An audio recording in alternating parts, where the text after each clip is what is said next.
ST3, detrimental. Mr. Blitz is the wickedest, tranquilizing the niggas that. Now, admittedly, I haven't used competitors like Google Travel all that much, but I know I've included them in my searches for cheap airline tickets in the past, and haven't really been that impressed. I've usually end up going to, Expedia, Priceline, all these sites you see here, um, Orbitz, etc., and sort of searching through each one of them individually. And to me, that's a really painstaking process. Not to mention the fact that you never know when the the airlines themselves might be offering a cheaper price. So I always feel like I'm missing out. I feel like Orbitz and those sites don't always get the best price, so you kind of have to check 50 different sites. Well, I'm going to eliminate all that for you and just point you to travel.bing.com, because Bing does an amazing job of searching the airlines' individual sites as well as the cheap sites like Orbitz and Expedia and stuff. Searches all of them, puts them in this really nice um, format that's like really easy to digest and has some extra features that the other things don't offer. They might offer, one thing, but Bing just seems to have everything. So I'm going to show you an example here, and I'm going to search for tickets from Colorado Springs, Colorado ST3, to detrimental. Grand Rapids, Michigan. And then they've got really nice calendars here, and let's see. I really like this feature, and I know some of the sites have it, but again, Bing just seems to have everything.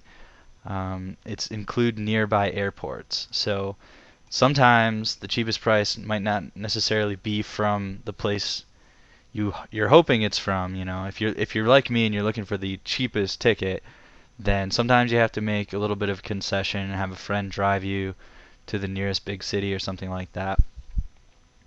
And you can search those other um, sites, Expedia, Hotwire, but it opens in a new window just like all the other ones do. So honestly, you don't need it. I think Bing's probably just getting paid to have them on there, but there's no sense in not trying to make some more money, I guess.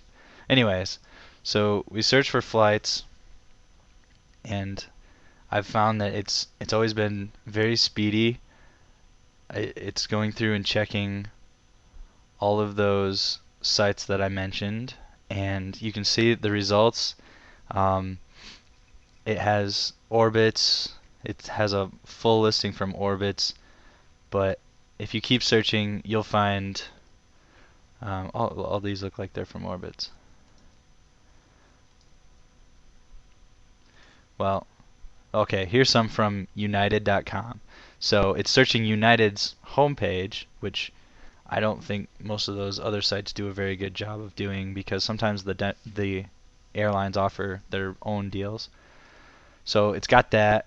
Um, as you can see, it by default organized them by lowest price to highest price, which is something I definitely appreciate. It's got a lot of different time options here, and actually they have these really cool handy sliders on the left side that let you say, I do not feel like going to the airport at 12:45 in the morning, so only show me sites that are from noon until 5:30 p.m. So then it's updated, still pretty much in the same ballpark. And you can do the same with the return.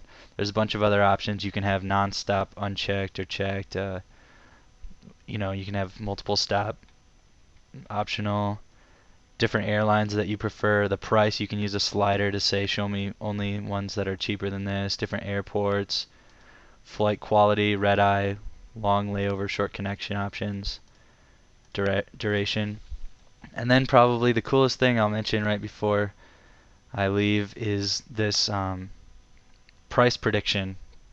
They tell you their confidence in their ability to predict the price, and they let you know whether you should buy now, wait a little bit, or whatever, based on the information they have. So that's Bing Travel.